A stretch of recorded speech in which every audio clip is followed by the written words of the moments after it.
this isn't just about a guitar. This is about betrayal that echoes in the hollow space where a family should be. This is about a love story shattered by the very blood meant to carry it forward.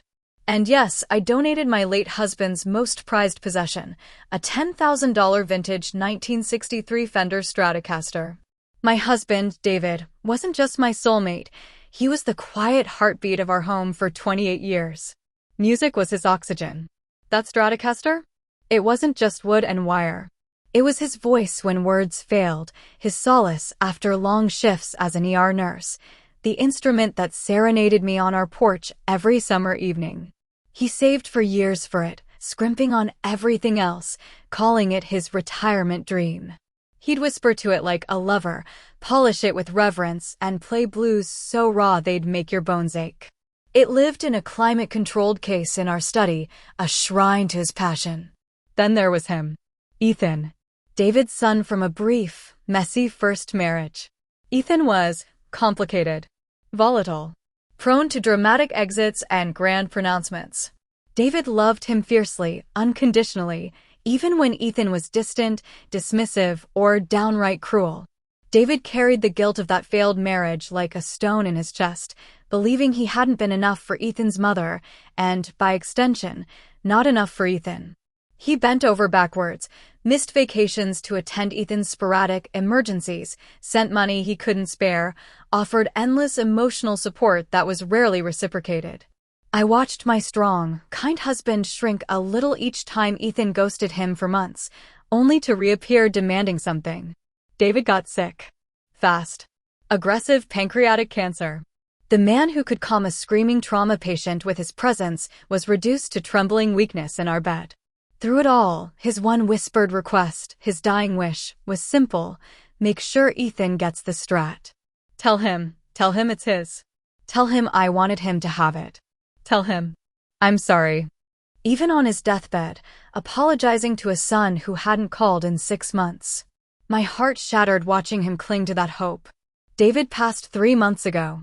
The silence from Ethan? Deafening. Not a call. Not a text. Not even a perfunctory, sorry for your loss card. Nothing.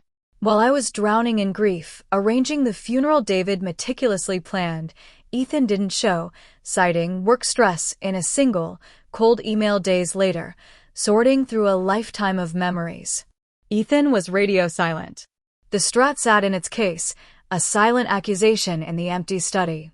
I waited. Oh, how I waited. Gave him space, told myself grief manifests differently. Maybe he was devastated in his own way? But weeks turned into a month. Then 6 weeks. I finally broke down and called. Voicemail. Texted. David's things need sorting. He wanted you to have the Strat. Please let me know. Silence. Crickets. The void where his response should have been felt like a physical blow. The final straw came last Tuesday. I saw a photo. On Ethan's public Instagram. Him, grinning, holding a brand new, top-of-the-line Gibson Les Paul. Caption, finally treating myself. Worth every penny of that bonus. Posted the day after David's funeral. My blood turned to ice. The man who couldn't be bothered to acknowledge his father's death, who ignored his father's dying wish, was splurging on a luxury guitar he didn't need while the priceless instrument his father begged him to have gathered dust in my house. That night, standing in the study, the Strat's case open, the rich wood gleaming under the lamplight. I felt David's presence. Not the hopeful, apologetic David of his last days, but the strong, principled man I married. The man who deserved better. The man whose love was used as a doormat. A white-hot rage, mixed with profound sorrow, surged through me. This guitar was not a trophy for Ethan's indifference. It was David's soul. And David's soul deserved respect. So, I did it. I called the local youth music outreach program, the one David secretly donated to for years, the one that gives instruments to kids who'd never afford them. I drove the Strat there myself. Handed it over to a wide-eyed teenager whose hands trembled as he touched it. I told them David's story.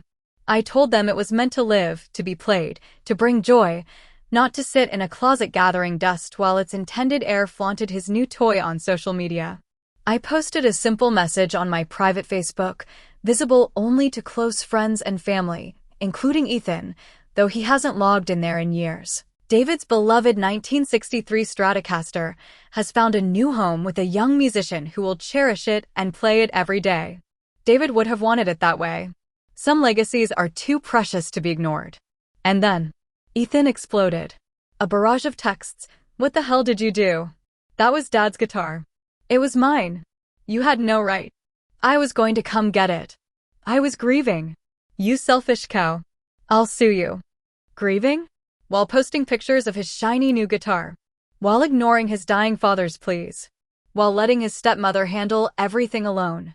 I blocked him. Blocked his number. Blocked him on every platform. The silence now is different. It's not the silence of waiting. It's the silence of finality. Of a door slammed shut on a relationship that was never truly reciprocal. Am I the monster for honoring my husband's spirit, his love of music, his desire for it to be used, when his own son treated his final wish, his most treasured possession, and his very memory with utter contempt? Did I commit an unforgivable sin by giving David's legacy to someone who will actually value it, instead of letting it rot as a monument to Ethan's neglect? Or is Ethan the one who crossed the line into unforgivable territory the moment he chose silence over his dying father and a new toy over a sacred legacy?